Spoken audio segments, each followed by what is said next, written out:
Welcome back to the Explainer. Okay, today we're looking at a massive, literally game-changing shift in how we interact with artificial intelligence. We are completely moving away from the old days of just typing into a little box.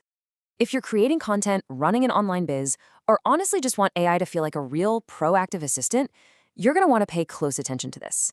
Get ready, because the way we work is fundamentally changing. Let me ask you something. Are you still typing out every single one of your AI prompts?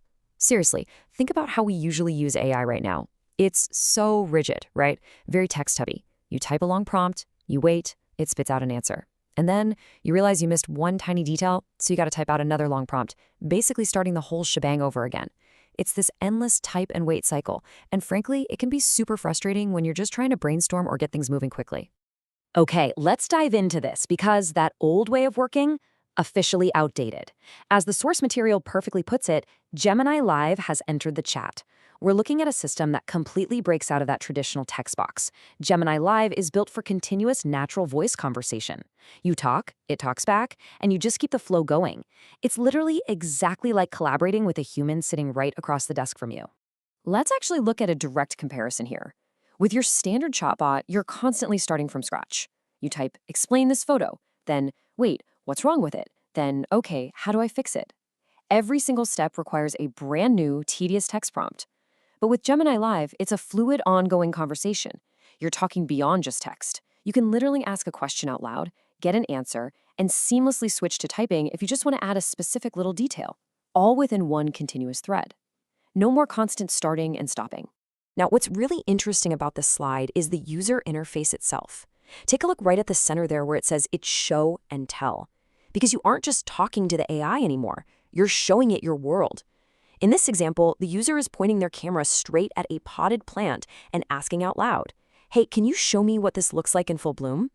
The AI sees exactly what you see in real time and feeds you visual information right back. The practical applications for this are absolutely wild when you really think about it.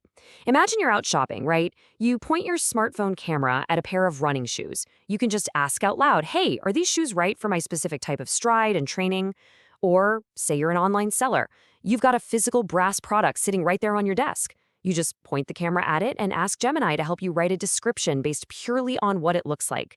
You're interacting with physical, real-world objects in real time. Mind-blowing. Let's check out another crazy feature. Look at the section labeled Camera Meet Nano Banana.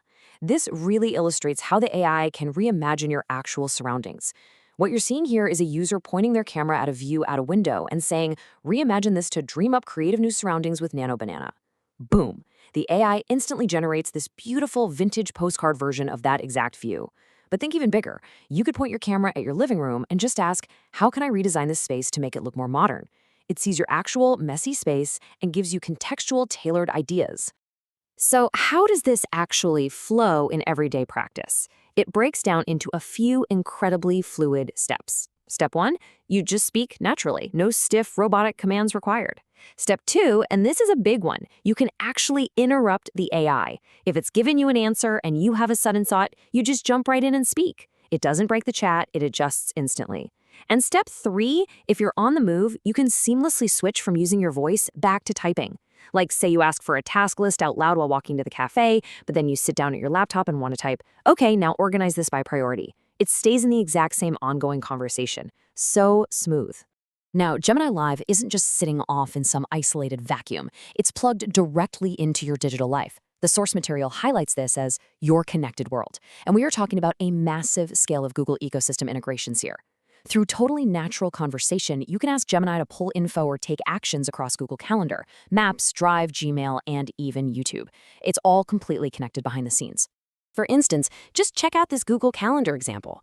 This is what true hands-free scheduling looks like. Instead of manually opening the app, tapping the date, typing the time, typing the event name, hitting save, you just speak. Here, the user simply asks to add campus sustainability day to their calendar for tomorrow. That's it. Gemini understands the natural language, finds the perfect spot in your schedule, and just adds it for you. It handles all that heavy lifting so you don't have to tap through endless menus. Now, it's absolutely crucial to understand exactly how this works under the hood. So let's look at a clear comparison of what Gemini Live actually remembers versus its hard limitations. On the memory side, if you've got the feature enabled, Gemini remembers your preferences across sessions. So if you tell it, hey, I prefer my answers in Hindi, or I'm a YouTube creator, it keeps that context for all your future chats. You don't have to constantly repeat yourself. But on the limitation side, and the documentation is very clear about this, you should never use AI as a final medical, legal, or safety authority, period. Plus, it's worth noting that not every single feature from the standard typing version of Gemini is currently supported in live mode yet. So it's incredibly smart for sure, but we always need to use it with a really clear understanding of its boundaries. And this brilliantly illustrates why this tool is such a game changer. Which brings us to Section 1, Real Creator Use Cases. Let's look at how this actually impacts your day-to-day workflow. We can map out an actual YouTube workflow using Gemini Live right now based on our sources. Step 1, you open your camera and physically show the AI the product you're about to review. Step 2, you literally just ask out loud, hey, look at this brass product, and write a 30-second Hindi introduction for my YouTube video. Step 3, in that exact same breath, you say, great, now give me an SEO-friendly title for this video and give me 3 short, punchy phrases I can put on the thumbnail. You just brainstormed your entire video package in, seconds? Just by talking and pointing your camera. Or imagine you run an e-commerce business. Get ready because here's your new product listing workflow. Step 1, again, you point your camera right at the physical item. Step 2, you say, generate an Amazon listing title and 5 bullet points for this product. Gemini sees the item and writes highly specific copy for it. Step 3, you just continue the conversation and say, okay, awesome. Now adapt this exact listing to be more attractive for buyers on Etsy. No starting over from scratch, no typing out huge, long descriptions of what the product looks like. The AI just sees it, understands the context, and works right alongside you. So, the absolutely crucial takeaway here today is this. Gemini Live transforms AI from a basic, rigid text tool into a highly interactive, visual, and conversational assistant. You can speak to it naturally, you can show it things through your camera, you can seamlessly type when you need to, and you can connect it right into your existing Google apps. It's a completely new, fluid way to create and manage your daily workflow, which really just leaves us with one final, exciting question to think about. When you open up Gemini Live today, what will you point your camera at first? Thanks so much for joining me for this explainer, and I highly encourage you to go test this tech out for yourself right now. Keep learning, and I'll see you next time.